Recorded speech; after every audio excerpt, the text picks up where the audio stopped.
I want to welcome everyone tonight. I am Andrea Avidad. I am the Public Humanities Fellow at Espacio de Culturas in this space. I am also a PhD researcher in cinema studies at TISH. And this semester, I have the absolute pleasure, and I truly, truly mean it, of working with our KGC chair, filmmaker Isabel Coixet, who programmed the film series Landscapes of Intimacy, and who's also teaching a grad seminar that explores the same theme. Now, when I saw the program, the film program that Isabel put together, this title in particular really immediately struck a chord or touched a very soft spot for me. Guy Gilles' Love at Sea. Those of us who study and teach film history know that this film, Love at Sea, is a gem relatively unknown. Perhaps because of the historical and personal conditions Gilles faced while producing the film. He left home in Algiers for Paris at only 22 years old amidst the Algerian Revolution. He arrived in a city whose film and cultural milieu was already dominated by what we know as the French New Wave and the closed circle of the heavyweights whose names metonymically had substitutes themselves for the movement as a whole. Of course, we can think of Jean-Luc Godard, François Truffaut, Jacques Demy, just to name a few of the very usual suspects. So while Gilles circled around their exclusive orbit, he admired Godard. He had a small role in a film with Truffaut. He also worked on set with Demy. Gilles always remained somehow in the periphery of the movement, overshadowed by an older generation that was not only already established, but also was somewhat exclusionary. Contrary to the popular consciousness of what the new wave represents, which teaches us that masses of young directors like Gilles debuted their work in France and then in the world, Gilles actually encountered a film world in Paris that never fully admitted him into it. However, Gilles never stopped working in films. Films for him are poetic acts, not spectacles. Nothing stopped him from creating cinematic poetry. His very first feature film, Love at Sea, was shot during 1962 to 64 on a very low budget with a tiny, tiny crew and chasing the weather seasons in Paris. Gilles faced all sorts of complications during the production of this film and also with the distribution of the film, since producers and distributors were reluctant to work with younger filmmakers like himself. But he still managed to make one of the most beautiful films in film history. Not only because of its formal excellency and innovation, but also because, in my view, how the film treats time. We all know that time passes, but how it does so remains one of the great questions for all of us and for filmmakers especially, whose very medium is time itself. In Love at Sea, time unfolds in many registers as an instant, an eternity, a mundane moment, as a duration filled with a desire of an anticipated future. All these temporal registers intertwine in the film, which also addresses the Algerian war off screen. Despite the violent efforts by the French government to erase the revolution from the public consciousness, efforts which included censoring filmmakers from addressing it, Gilles brings the echoes of the war in the narrative, and very early on for that matter. His work remained relatively unknown during his lifetime. I believe that academic criticism and film programming help us to actually look beyond the canon and the well-known names. And that is precisely what Isabel Coixet's program offers us tonight. I hope you all enjoy the film as much as I do. And I want you to please, if you want, and I highly recommend it, stay after the screening for a conversation with Isabel, who is here. Hi. And Jean-Claude Larrieu, who is, hi, bonjour, who is an exceedingly prolific director of photography who knew Gilles personally and worked with Gilles, and also has worked with Isabel in 8 of her films. And I find out that he has also traveled to Venezuela multiple times, where I'm from, so he's amazing. Please stay for their conversation. There is going to be in French with English interpretation. And finally, I'm sorry that this is taking so long, but I want to invite you all to stay for a reception after the Q&A. I heard that there's going to be a lot of cheese. And I also want to invite you for the very last screening of Isabel's program, the film Little Blue Girl by Mona Ashash on December 3rd at 6 p.m. Thank you so much.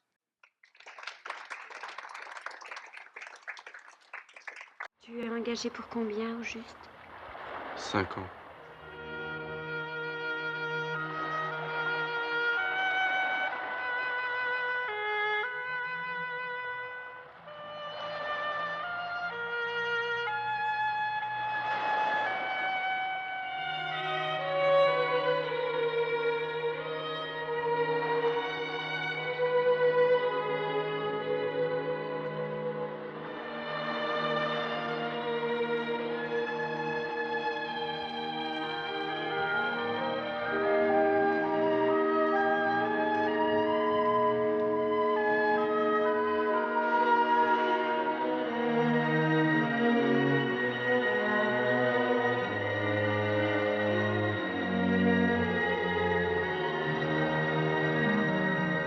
Je crois que dans la vie, tout peut s'acheter.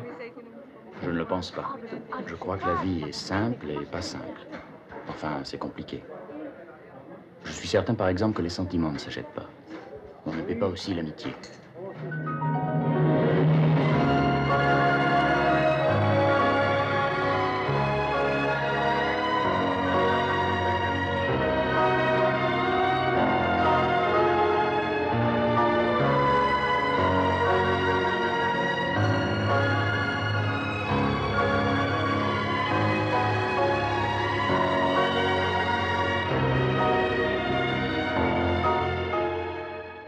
Hello.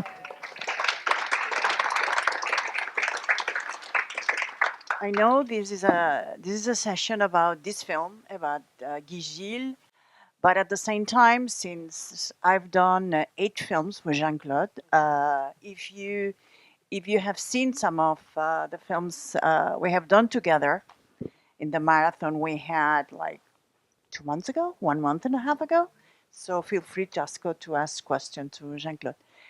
I have to say, I discovered Guy Gilles only 2 years and a half ago.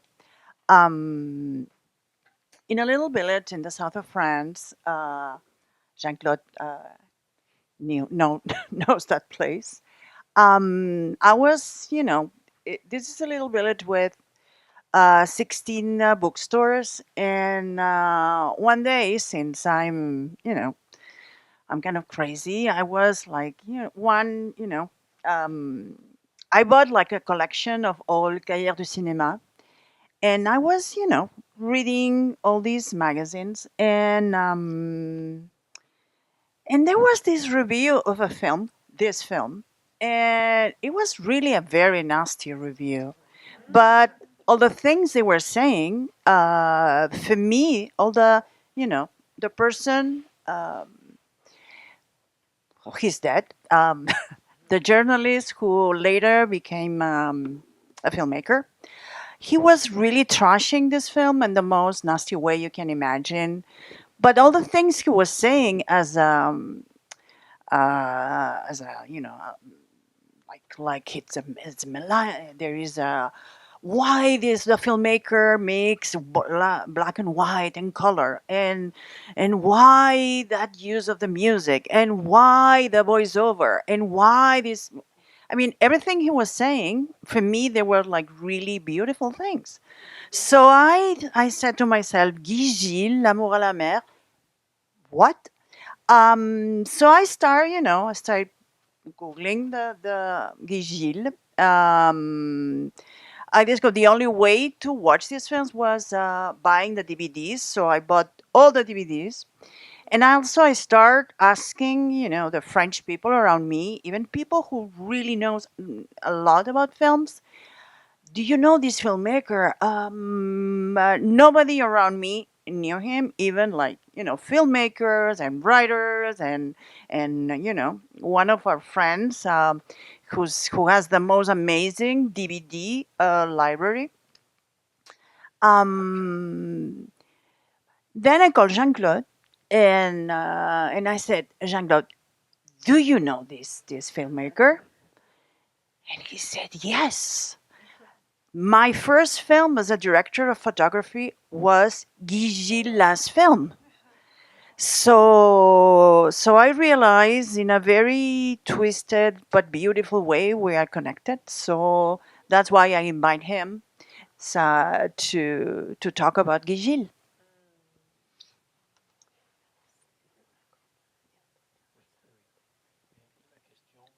See, the question is how well tu connais l'histoire donc how you met Guy Gilles. Comment j'ai rencontré Guy Gilles? Vous m'entendez là? Voilà. Je suis très heureux d'être là ce soir. C'est impensable pour moi, invité par Isabelle à travers New York University, où je suis accueilli comme un frère ici, je n'en sais rien, avec amitié et tellement de sympathie, d'élégance et de simplicité. Donc je suis là ce soir, très étonné d'être là. Merci. Ce qui est étonnant quand je revois ce film, c'est que je revois ma vie. Lorsque ce film va sortir en 1964, j'ai 21 ans. J'ai quitté mon village de 250 habitants, où il n'y avait ni le téléphone, ni la télévision, peut-être l'eau courante. Et je suis allé à Paris avec l'intention de faire de la cinématographie. Impossible pour moi. Je n'ai aucune éducation, je ne sais rien de rien. Je viens du fin fond des montagnes. Et en 1964, je me suis engagé dans l'armée d'une manière qui mérite à elle seule un roman pour rentrer à l'établissement cinématographique des armées. Et c'est à l'établissement cinématographique des armées que je me suis engagé pendant 3 ans. Et en 1965, lorsqu'après mes classes militaires, j'arrive à Paris, poussé par un de mes amis qui était un vrai cinéphile, un amour du cinéma, moi j'étais un inculte total, le premier film que je vais voir, c'est ce film-là en cinéma, dans un cinéma. Je vois ce film. Je suis bouleversé par ce film. Ça fait partie du premier film, du 5e film que je vois dans ma vie. J'ai 21 ans. Et je vois ce film. Et à partir de là, je verrai tous les films de Guy Gilles, comme je verrai tous les films de Pasolini, que je verrai tous les films, je rentrerai dans la vision de ce que c'est que la cinématographie. Et les années vont passer. Une fois, je croiserai peut-être Guy Gilles, ce petit bonhomme-là, avec son chapeau, qui avançait là, toujours avec cette sensibilité rentrée, cette petite voix dans la ville. Une fois, je le croise. Nous n'avons jamais eu de conversation. Et le temps a passé. 15 ans plus tard, je me trouve à Paris, installé dans une sorte de cinématographie, mais qui n'est pas la cinématographie du long métrage. Je vais rentrer dans le reportage, je vais rentrer dans le documentaire, je vais installer une vie importante, je vivrai de cette cinématographie-là, qui est le documentaire, voilà. Et je pense qu'il me sera très difficile dans la vie un jour d'atteindre mon rêve, rentrer dans le long métrage, quoi, et devenir directeur de la photographie, puisque c'est ce qui m'a toujours porté, le désir de tourner la manivelle et voilà, de rentrer dans le cinéma. Voilà, 15 ans plus tard, une rétrospective de Guy Gilles est donnée, et 15 ans plus tard. Et je vais à cette rétrospective avec un ami intime qui, lui, est un grand photographe naissant, un grand artiste. Et tous les deux, donc, d'un commun accord, on va voir cette rétrospective dans un petit cinéma près de la place d'Italie. Et tous ces films passent, et on passe la semaine à regarder, à revoir ces films qui nous ont bouleversés. Et là, mon ami me dit, tiens, ce type-là, j'aurais bien aimé le connaître. Et je lui dis, mais qu'à cela ne tienne. Posons la question ici au cinéma, et on va laisser un message, et on verra ce qu'il répond.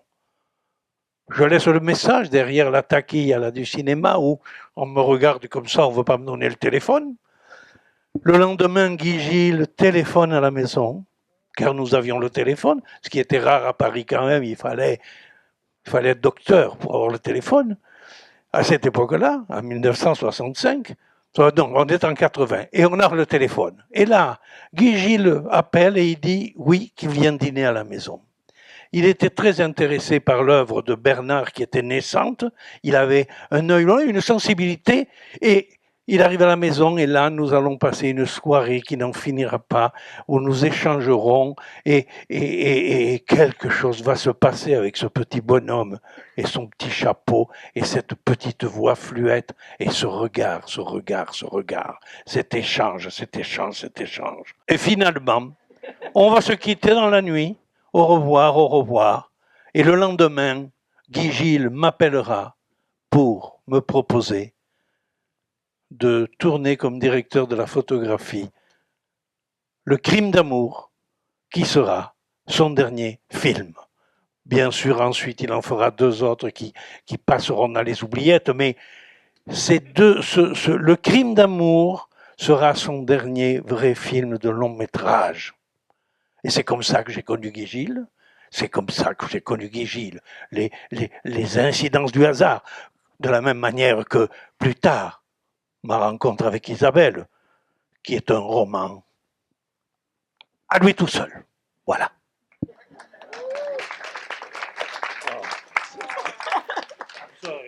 Pas de problème. Okay, the question that you asked me is, how did I meet Guy Gilles? And everything seems to have happened. When I first saw this movie really reminded me of my life. I came from the south of France, a very small village. There were only about 250 people. Not everyone had running water or electricity. And I was very, very, very much enamored with the idea of becoming a cinematographer. And I wasn't really quite sure what all of that entailed, but with that idea in mind, I eventually left my village, the town where I lived, and I went to Paris. And when I was in Paris, I was open to a world that was completely different from the world that I had been. And for me, it was almost unthinkable that I should be able to actually get there. But I was astonished by what I was going to see. And I decided that I would go and see a film. And the very first film that I saw was this film by Guy Gilles. And when I saw it, I realized this film was a film of my life, because this was in 1964 and I was 21 years old. In 1964, I was someone who came from a small town who had arrived with the hope to become a cinematographer, but with no idea of what I was going to be doing. And I realized that this was something that was going to be important for me. And it was something that I also really wanted to become a part of, this world of cinema. And so I talked with a number of people that I knew, but nobody really was giving me the direction of how to become a cinematographer. So what I eventually ended up doing was I enlisted in the Army. And the reason I enlisted in the Army was so that I could become part of the cinematographic corps of the Army. And it was there that I first learned filmmaking.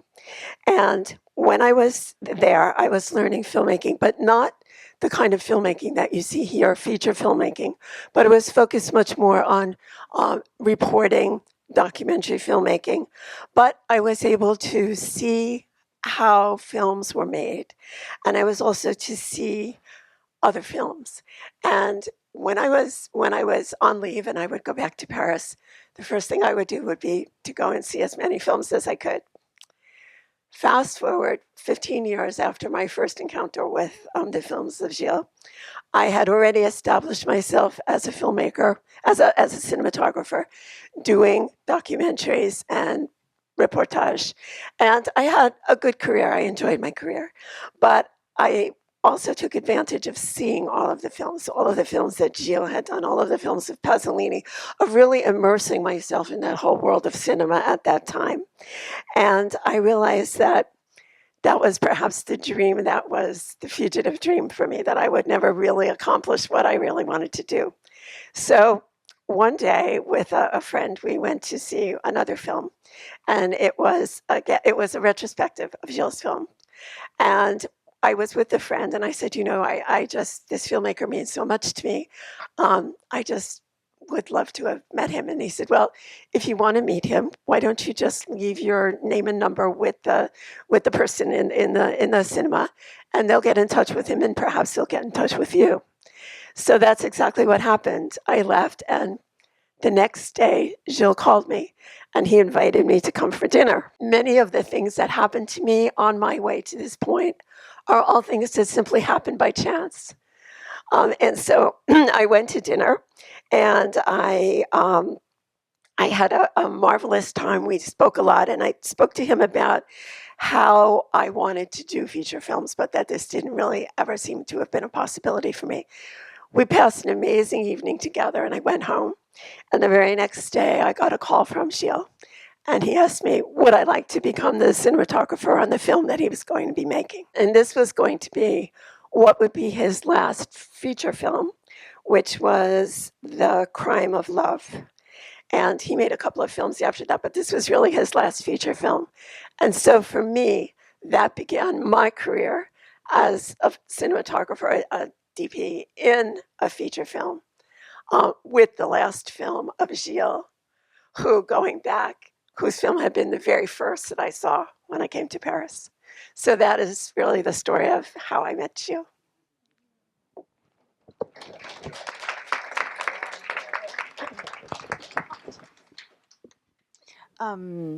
Watching this film, I was thinking,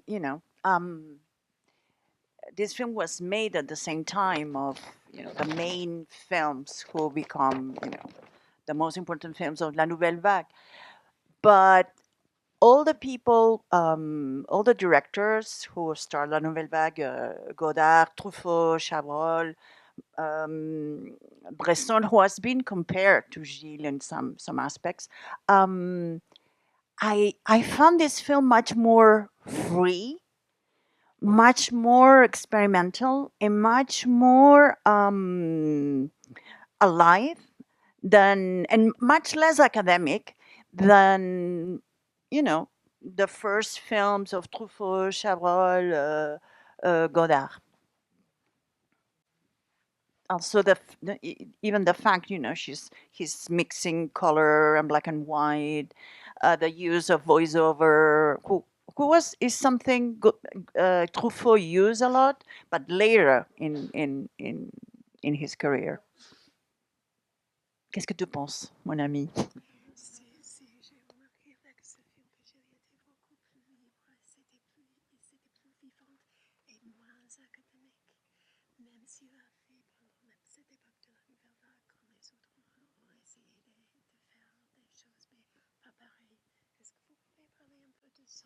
Sa position à cette époque. Oui, ce Guy Gilles est tout simplement un artiste. C'est un artiste qui n'a à dire que tout ce qui tourne autour de lui-même. Effectivement, cet académisme qu'on va trouver dans cette nouvelle vague où ces grands flux comme ça de manifestations cinématographiques. Guy Gilles, non, c'est un petit bonhomme au petit regard et une sensibilité. C'est un vrai artiste, c'est un artiste. Tous ces films, petit à petit, vont montrer cette distinction-là de l'artiste, quoi. Certainement que Truffaut, Godard, tous ces gens-là qui remplissent le Panthéon admirablement, mais remplissent le Panthéon admirablement. Mais lui, Guy Gilles, c'est c'est une âme flottante. C'est donc j'en sais rien, mais quand je vois ce film-là, que je vois à mon époque même, puis que je vois cette sensibilité-là, ce qu'il aime, ce qu'il dit, toutes ces paroles sont pesées. Je ne sais pas répondre à cette question, mais je vois un artiste. Un petit artiste de rien du tout, perdu dans un coin de l'univers, et une âme, une âme. I think the most important thing for me to say about Gilles is that he was an artist, a real artist.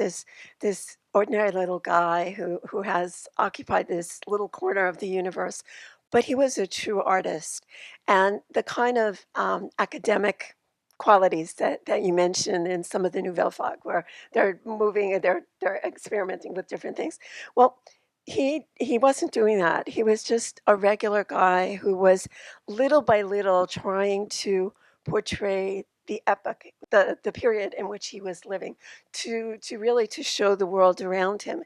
And unlike the others who gradually became better known and who, became part of this pantheon of great filmmakers, and rightly so, he always remained this little guy who was just making these films that were expressing what he saw in the way that really was his expression as an artist. So I don't really know exactly how to respond to your question other than to say that that was what he was. He was a true artist.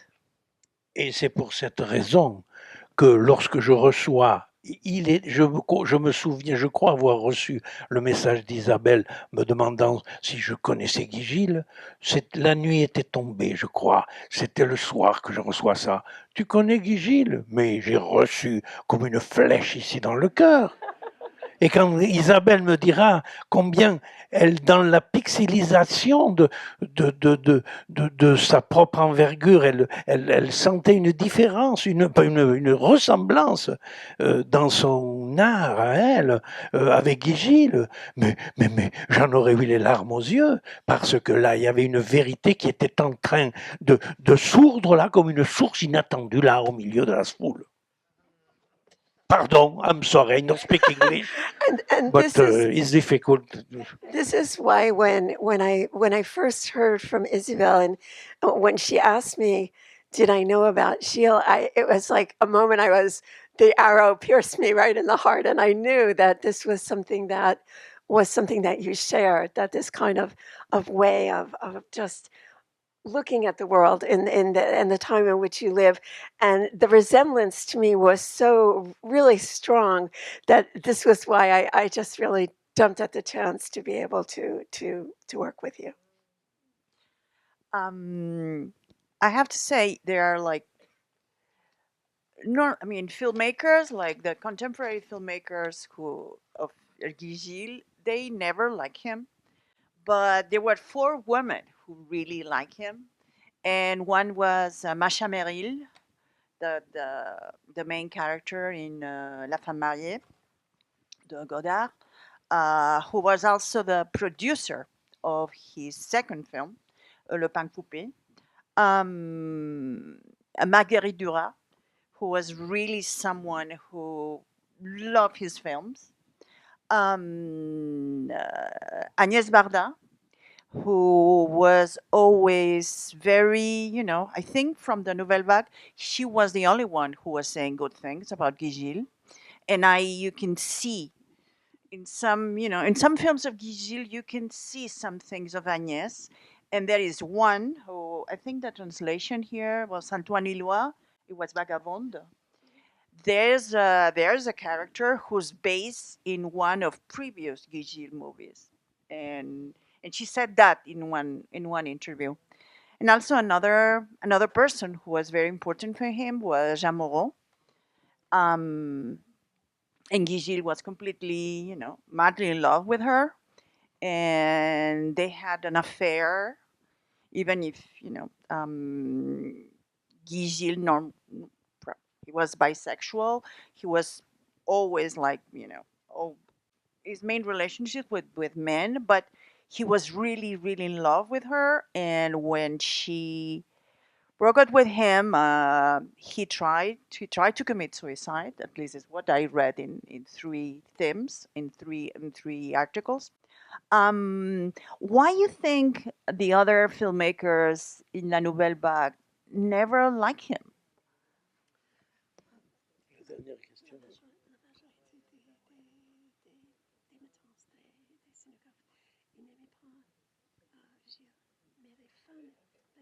Ah oui. Voilà, c'est ça. Oui.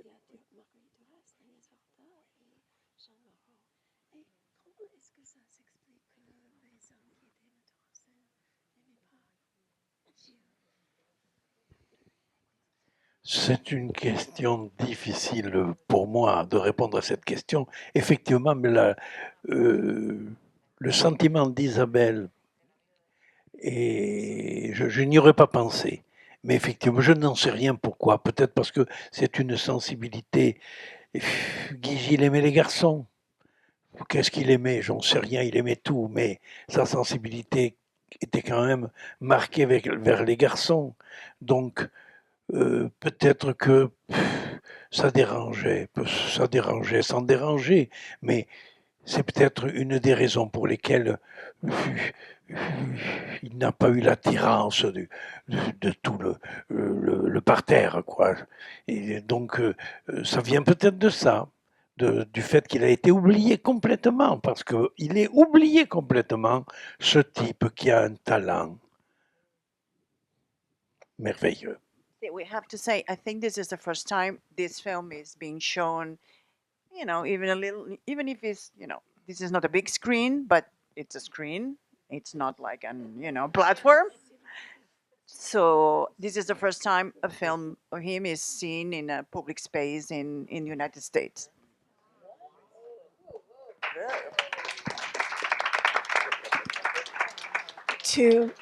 To give you Gilles' response, it's very hard for me to explain. And in fact, Isabel, before you brought this up, I had never actually thought of it from that perspective, why the women were liked his work and the men were sort of forgetting him. He became totally forgotten. It may have been because Gilles liked boys and they knew it. And it may have been that for some reason they rejected him, men. And le mot garçon, c'est vraiment okay. But his sexual preference may have been what influenced the way they may have been the reason why they forgot about him. So if you have questions, we're here. Merci pour la séance et d'être venu ici. J'arrête pas à penser le jeu de mots entre l'amour, la mère et après la mère maternelle et ce qu'on hérite et comment tout ça se déroule à Deauville, enfin entre Deauville et Paris. Et je pense que c'est aussi pas un hasard que Duras est fini à Trouville, je pense. À Trouville. Et je pense aussi à un homme et une femme de Lelouch et tout, un peu Paris, Deauville. Et donc, je sais que vous avez bossé en tant que TP avec Isabelle en Espagne, en France et tout. Et j'aimerais bien un peu vous entendre parler de cette expérience d'être à Deauville et votre premier film avec Guy Gilles en tant qu'un homme jeune et tout. Et comment votre perspective sur tous les thèmes qui s'entament dans les films un peu changé parmi votre expérience. Merci. The question and the comment is, I never really thought before about the wordplay between la mère, the sea, l'amour, and also la mère comme la mère, the maternal mother. And I think that the fact that you made that the film was made in Deauville, between Deauville and Paris, Marguerite Duras also lived her later years in Trouville. In the same area. And A Man and a Woman, Claude Lelouch, is also set in Deauville from that time. So I wonder if you could speak a little bit to the experience of seeing this film, the experience of it being filmed in Deauville. C'est pas exactement. It's not Deauville is Deauville is very it's a very touristic place, and it's it's where Geneviève is born. But Brest is different. Like Brest is like, let's say, Long Island something. Brest is kind of tough. C'est en face de Deauville. It's opposite Deauville. But, tu te souviens de ton travail avec lui, si c'est comme moi, que je dis rien, que je te laisse travailler, ou comment ça a été? C'est exactement ça, Isabelle. Nous avons...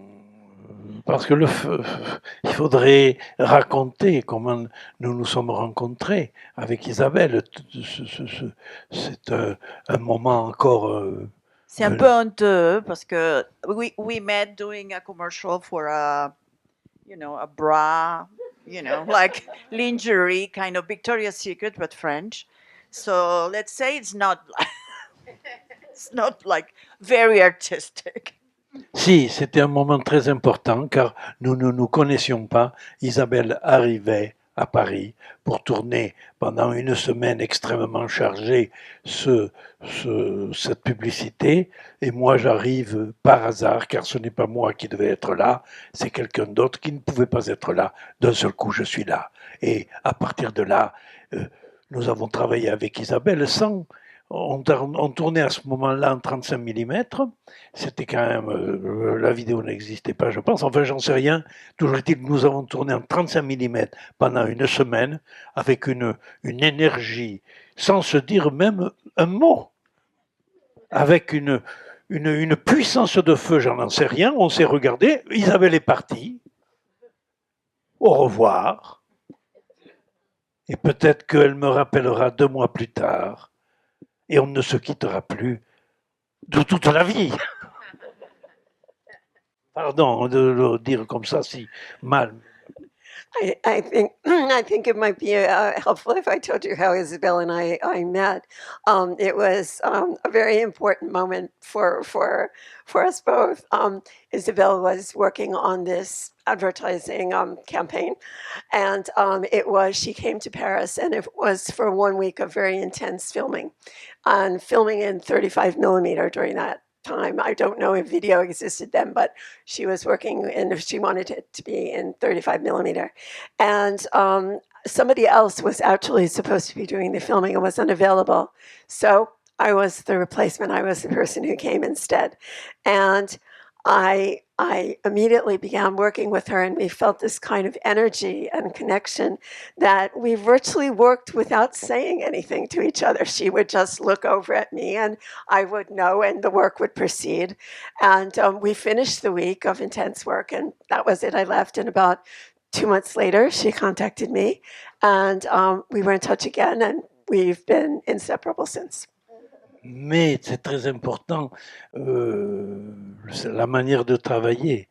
Un opérateur, un directeur de la photographie, c'est celui quand même qui va fabriquer la lumière. Comment est-ce qu'on va s'y prendre? Eh bien, avec Guy Gilles, quand on se rencontre, c'est dans mon premier film où je deviens vraiment, où je vais opérer comme directeur de la photographie. Et ça va se passer sans discussion. On se regarde, on se connaît sans se connaître. On se regarde vivre, on s'approche des choses, on le voit le verre, on la voit la table, on le voit le lieu, et on va fabriquer sans être obligé de tenir des grands discours. Et c'est comme ça avec Isabelle, c'est des intuitions partagées, des intuitions, des silences, des regards, des attentions. Donc c'est une manière de travailler extrêmement, pas du tout angoissante, mais extrêmement ressentie dans le silence et dans le regard. Oh, je ne sais pas l'exprimer mieux pour l'instant. Tu l'exprimais très bien. when you work as a DP on a film, you're responsible for the light, for constructing how it's going to work, how the shots are going to be set up. And I know that when I was working with Guy Gilles, this was my very first experience as a DP for feature film. And what was interesting is that, once again, it went pretty much without any lengthy discussions. We would just really have a kind of intuition between us. And it would involve, say, looking at a glass or looking at a table or looking at a setting, and maybe one or two glances or a word or two, and that would be sufficient. And we would know what was wanted, and I would try to deliver it. And so we didn't have these lengthy discussions. And I found that the way I work with Gilles that way is also the same way that I work with Isabel. Um, it's true. No, it's why that's why sometimes it's difficult, no, and you know that when someone asks you about the light, and light is also a matter of space and time and choice of materials and choice of atmosphere, and also about all the things we're not seeing. And I have to say, one of the things who I remember of that first time was I was so scared. I was like 28. It was the first time we were shooting outside Spain, and the fact that a French company called me, because they called me because I did this. I did a commercial who won like a lion, one of those things in Cannes, the commercial festival, and they called me thinking I was this very sophisticated person, and then I came there. And for me, I was so scared, but I was looking at you, and you were so like, very, with your team, you were so honest and so open with me, and also so, relaxed. I thought, oh, if he's relaxed, I have to be relaxed too. So I start relaxing. Et c'était pourtant gigantesque comme tournage, très complexe. Et Isabelle, je la connais de cette puissance qu'elle a de fabriquer. Isabelle tient toujours la caméra. Elle tient toujours le cadre. Depuis toujours. Et tous ses films, c'est Isabelle qui les cadre. Donc, mon rôle, c'est de faire arriver la lumière. Et dans l'urgence, souvent. Et comme avec Guy Gilles, c'est pareil. Il y a une urgence. Donc cette urgence, je la prépare avec mon équipe depuis longtemps. Je sais que tout ça va être transformé. Je sais que de là-haut, cette grande source viendra, car on évoluera entre là et là. Mais ne jamais perdre de temps pour laisser la mise en scène apte à capturer quand le moment est venu. Et même s'il n'est pas encore venu, l'idée de capturer, de se mettre. Il faudrait trop de temps pour simplifier tout ce que j'ai à dire, mais enfin, tout est dit. Um, I think with Isabel, it was also very interesting because this was going to be a big work with a big project with Isabel, and Isabel had everything planned. She was really at the camera all the time. She had framed everything. Everything was her work. My job was to do the lighting. It was to set everything. It was also to really set the tone so that even though we had prepared extensively prior to the actual shooting, we always were prepared for the moment and to capture the moment and to capture a moment when it would be important to not miss it. It's wonderful to hear about your relationship and all of that. Just wanted to bring it back quick to this film.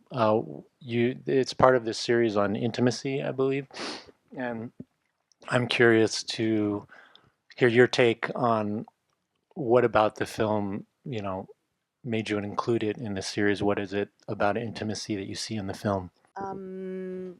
I have to say, in class, we're taught one of the themes of this seminar is intimacy, not just in terms of what it is to shoot intimate scenes, and it's also about how to Intimacy is also when you're alone in your room with your thoughts. And I guess I spend my life, you know, filming couples in rooms and also people alone in rooms. One of the ideas I have when I came here was also showing films who are not, you know, who I admire, who had never been shown before or very rarely. And in this case, for me, the way he frames that tiny room, it's so like you can, you know, you can feel, you know, the owner, you know, the old woman, the owner of that little house. You can feel, you know, the kitchen and the bathroom, and you can really have a sense of space where I really, really admire. I love the way all these scenes between both of them on bed are filmed. I can I can I can feel the presence of this guy in her thoughts when she's by herself, and I guess that's why, you know, that's why we're here.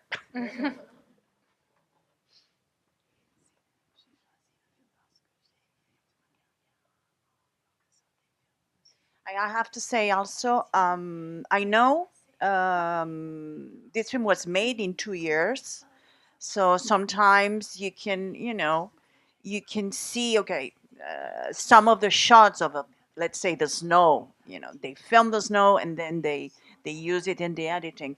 But also, I was reading an interview of many years ago of the editor of these films, and the editor said, you know, they did like one take, two takes the most. So, so that I think that urgency Jean-Claude was talking about, you can feel it in the film.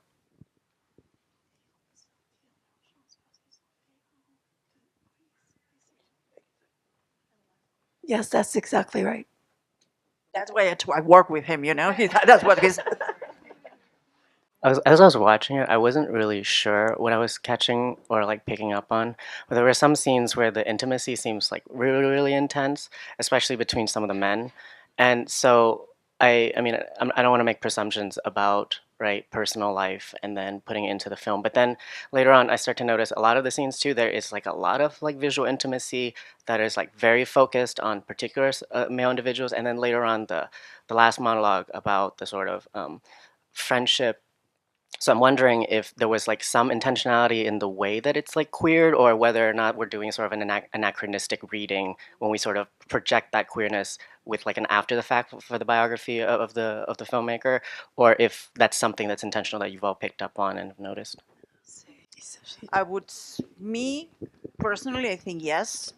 Also, the fact the character is called Guy and it's played by him. So I think that undertone, that queerness, you can feel it, and especially in au pain coupé. I think there is something very very palpable and very underneath, but real. That's my take. On peut dire oui. One could say yes. Well, thank you. Watch the other films of Guy Gilles, really. Yes.